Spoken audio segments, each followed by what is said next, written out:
She was admitted on a quiet Tuesday afternoon, the kind of day when nothing feels wrong until it suddenly is.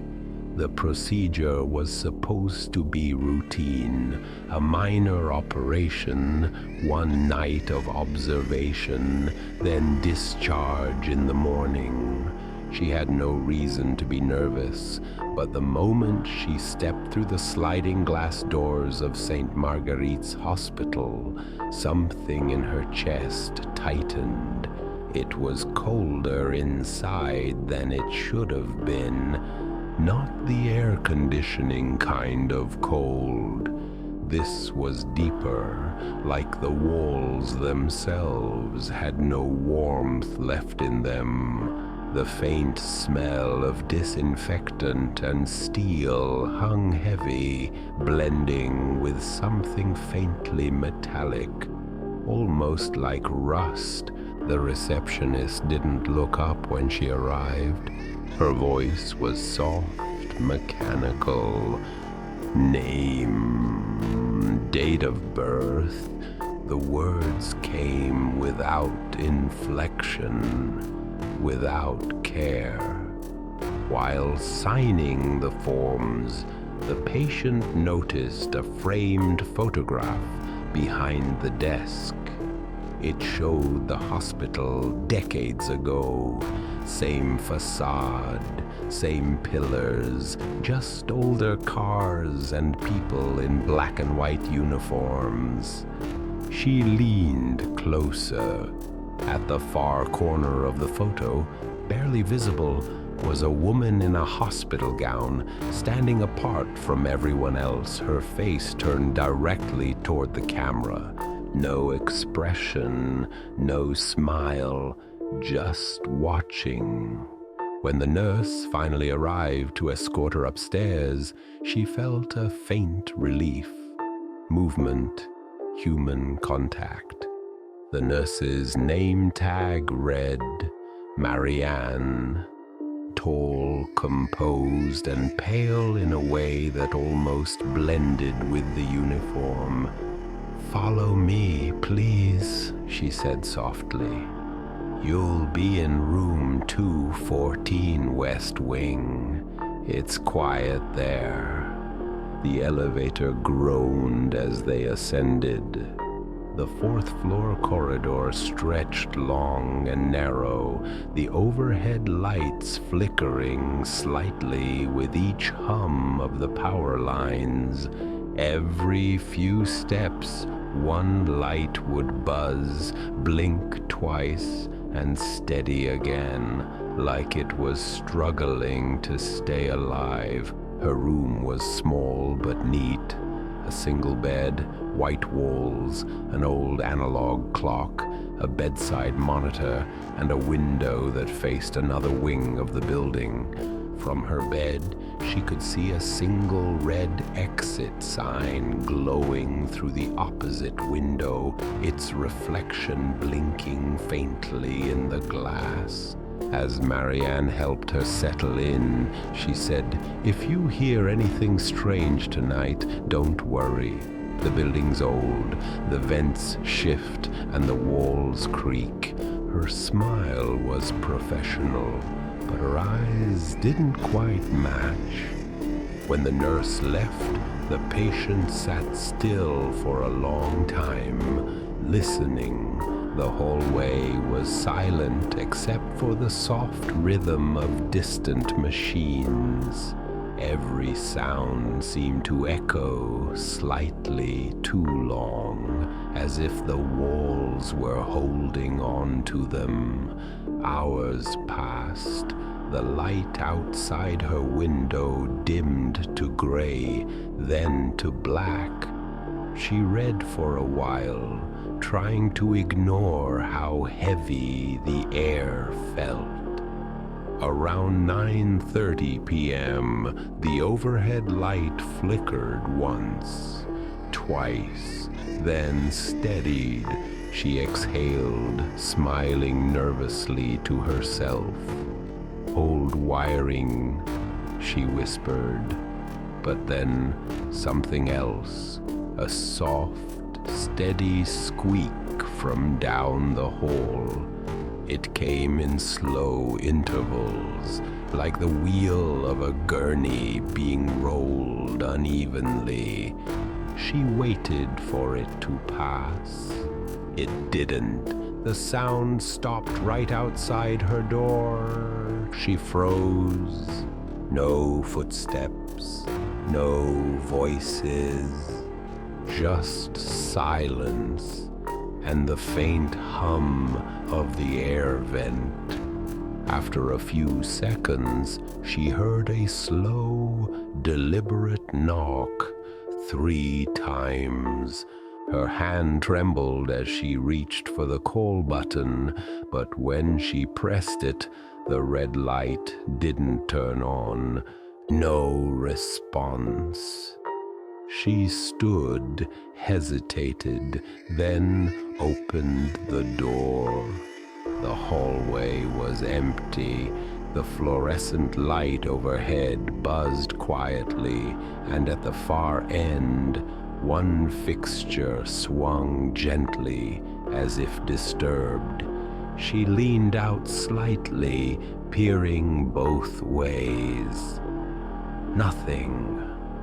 When she stepped back into her room, something felt different. The air, the quiet, the rhythm of the ticking clock. It had slowed just slightly. She climbed back into bed, forcing her eyes shut, pretending that sleep was possible.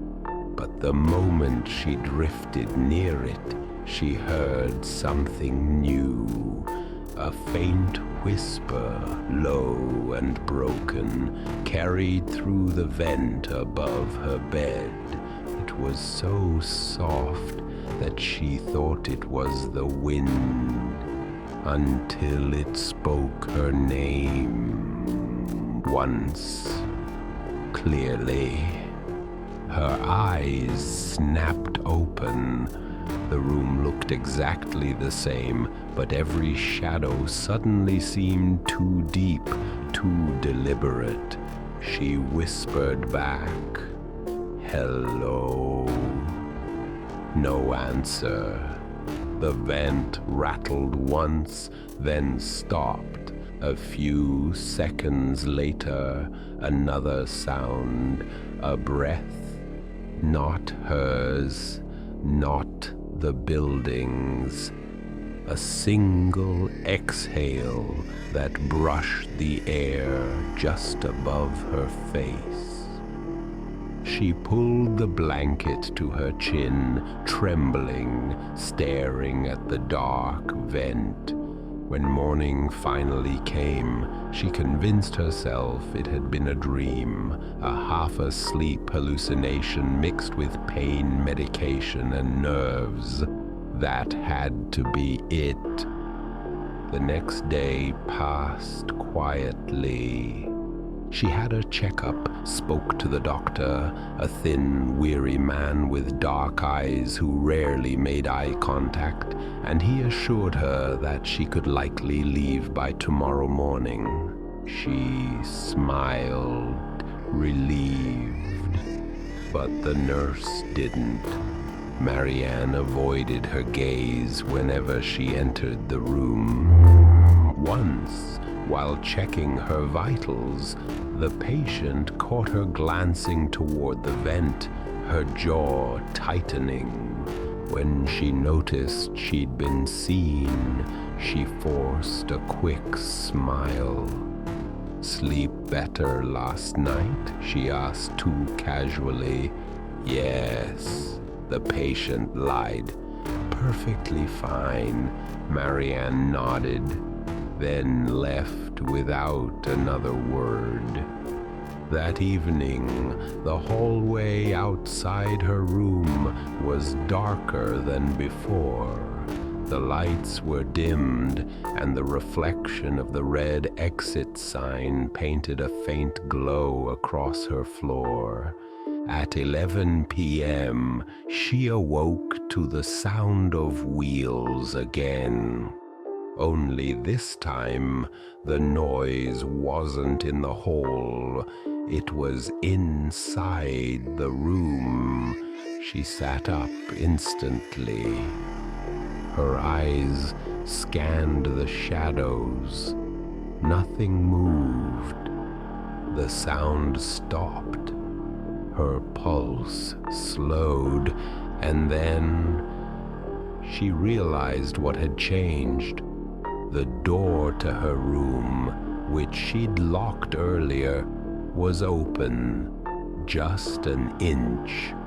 She stared at it for what felt like an eternity, waiting for movement, for anything to make sense.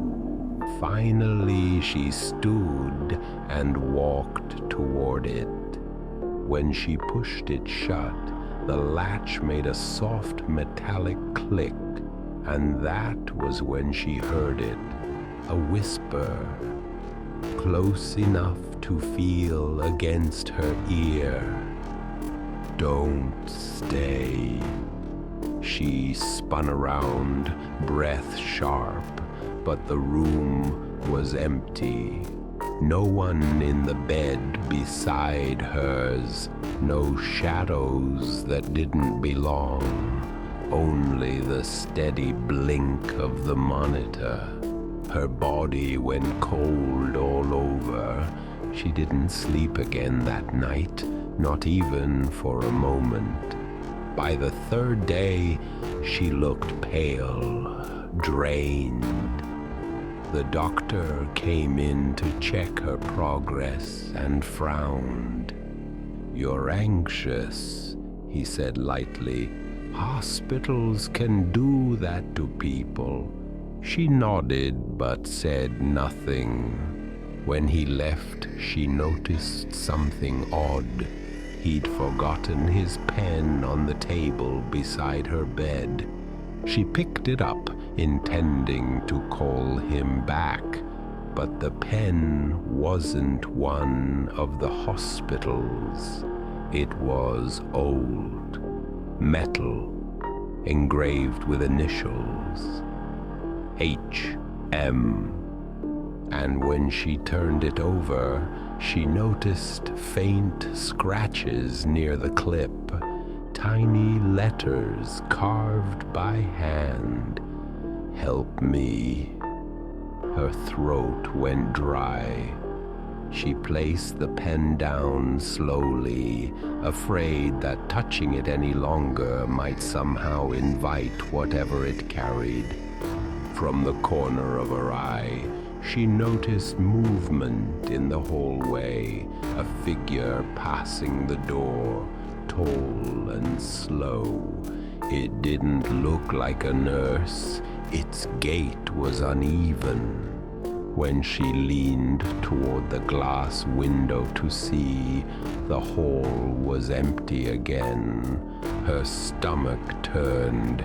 She pressed the call button again. Still no response. She stood, trembling, and made her way into the hall.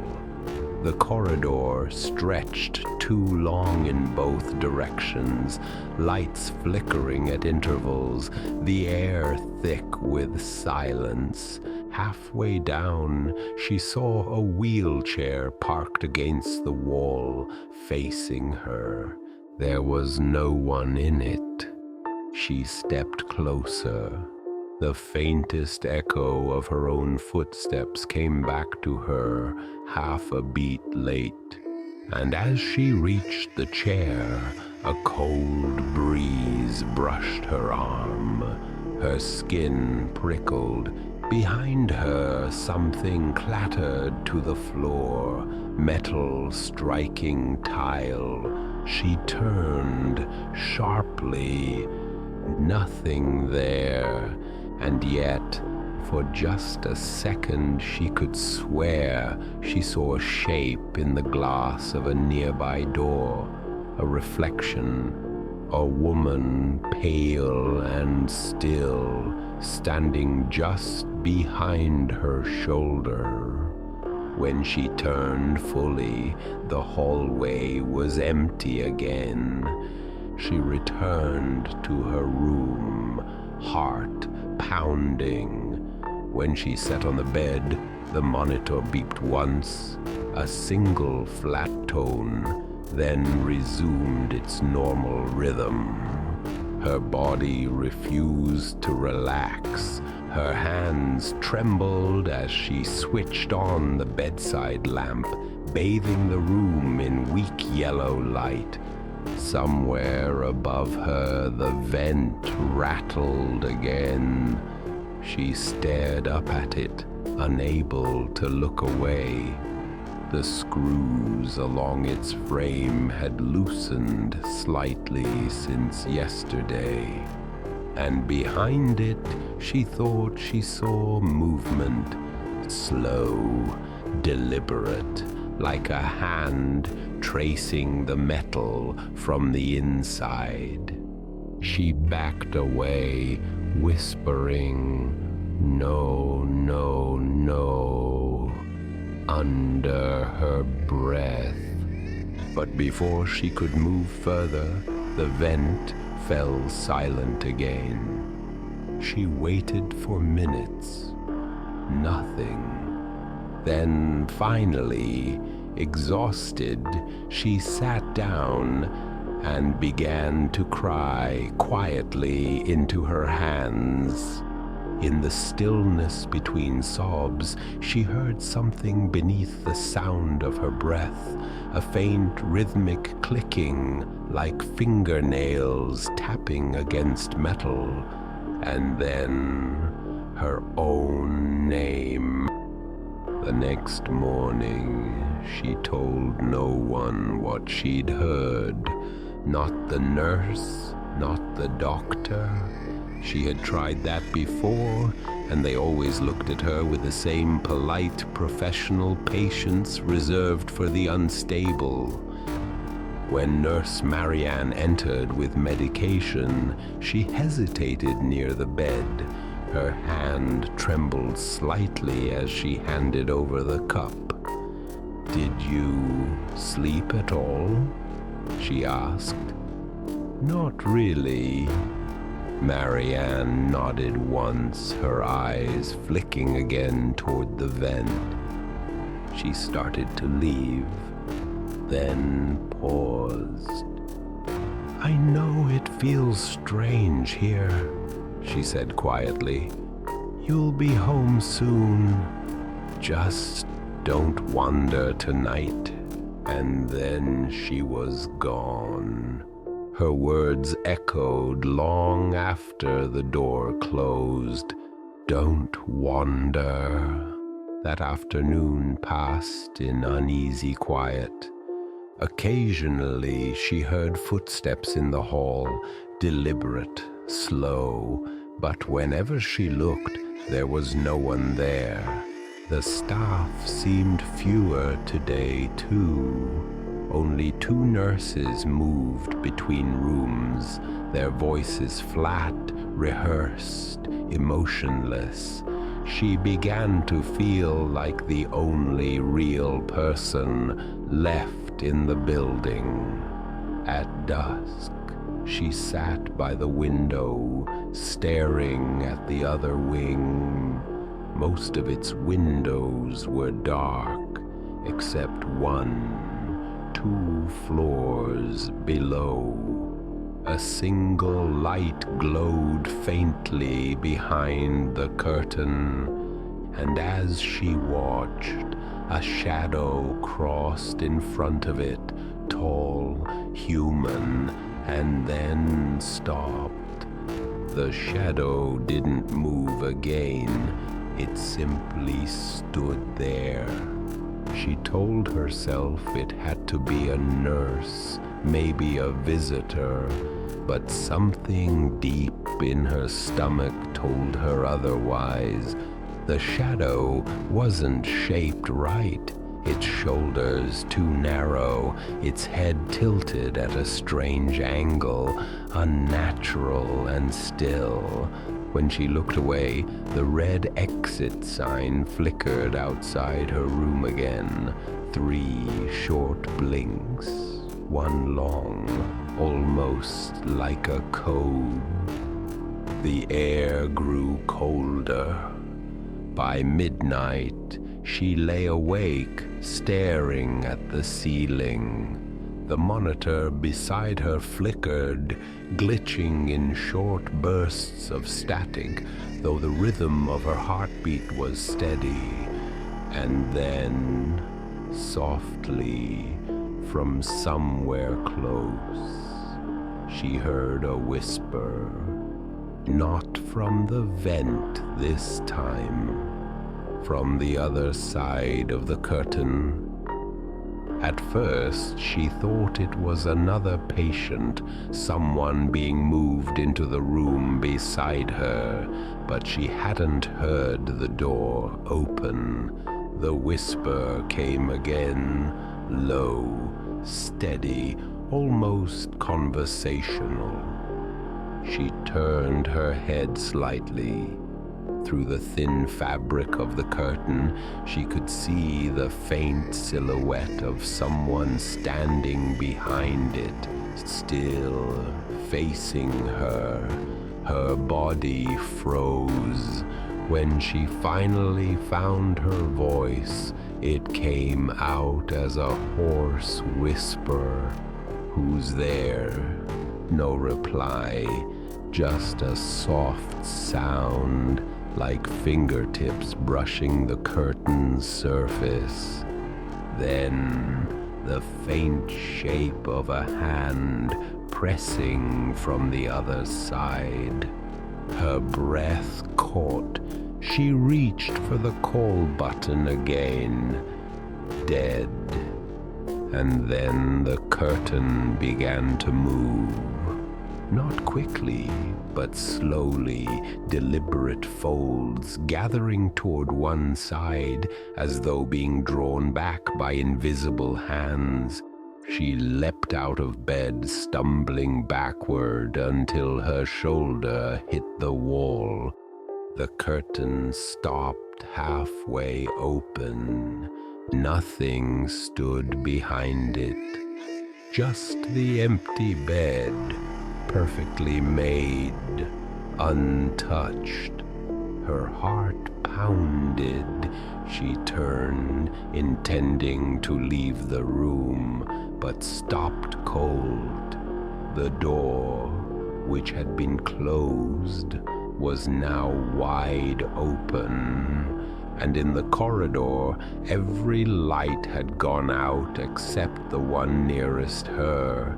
A faint red glow from the exit sign washed over the walls like blood.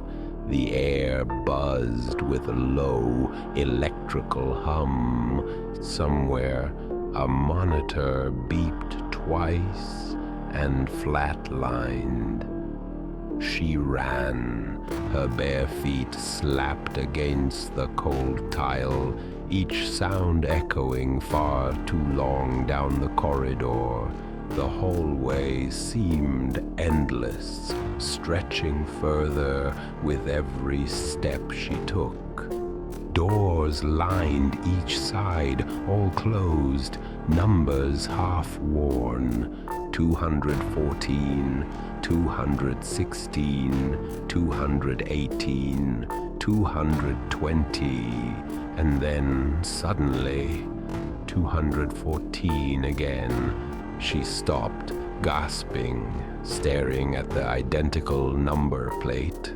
She was back at her own room. She whispered, "No," and turned back. The corridor behind her was gone. Only darkness. She stepped back, trembling, and the lights flickered once, revealing something in the dark. A figure standing at the end of the hall. Tall, thin face pale as the walls. It didn't move, didn't breathe. It only watched her. Her pulse roared in her ears. When the light flickered again, it was gone. And when it steadied, the figure stood right in front of her, its face inches from hers, eyes black and hollow, lips unmoving, but a voice deep, cold and soft formed in her head. You were not meant to survive. She screamed. The world tilted, the walls stretching and twisting as she bolted in the opposite direction, slamming into doors, searching for any sign of escape. Finally, the elevator. She hit the button repeatedly until the doors opened with a groan. She stepped inside, panting. The doors closed slowly, too slowly, and just before they shut, she saw it again. The figure at the far end of the hall, standing perfectly still beneath the flickering light. The elevator descended, groaning through each floor. When it stopped, the doors opened onto darkness. The lobby was empty. Reception abandoned. The clock behind the desk had stopped ticking. She stumbled outside into the cold night air, her hospital gown whipping in the wind. The silence outside was deafening. No traffic, no sound of life, only the faint hum of fluorescent light from within. She turned back toward the hospital and froze. The building looked wrong. The windows of her floor were dark, boarded. The entrance she had just come through was bricked over, the glass doors replaced with concrete. She stumbled backward, disoriented. Her mind screamed that she had just been there, that she had touched those doors, but the sight before her said otherwise. A security guard appeared at the corner of the lot, flashlight beams slicing the dark. He stared at her, wide-eyed. "Ma'am, what the hell are you doing here?" I was inside. I was admitted last night, room 214. He frowned. 214. "Ma'am, this building's been closed for years. It's condemned. They moved the hospital down the street in 2007. Her throat went dry. She turned back toward the building. The windows were black, hollow. No glow, no movement, no sound. The guard called for help, his voice distant. She didn't hear him. Her legs gave out, and she collapsed onto the cracked pavement, staring at the structure that had just tried to swallow her. Weeks passed. She recovered physically. They said shock, dehydration, stress. The official report listed hallucination brought on by medication. But she knew what she'd seen, what she'd felt. At night, she still woke to the smell of antiseptic and cold air against her skin, Sometimes she heard the faint squeak of wheels on tile. Once she swore she saw a red glow through her bedroom window, the same exit sign's pulse flickering in the dark. She began researching the hospital's history. Old articles mentioned a fire in the West Wing, dozens of deaths, electrical failures. Malpractice suits quietly settled, and one nurse, Marianne, who had disappeared during the evacuation. No record of her was ever found. Her photograph in one of the old archives showed her face clearly for the first time. Pale, hollow-eyed, unsmiling, and behind her at the edge of the frame stood a patient in a gown, the same one from the lobby photo she'd seen on her first day. Her own face. The screen of her laptop dimmed as she stared at the image. Her reflection stared back faintly in the glass. And just as she was about to close it, the light behind her flickered once, twice, and the faint sound of metal wheels echoed across the room. She turned.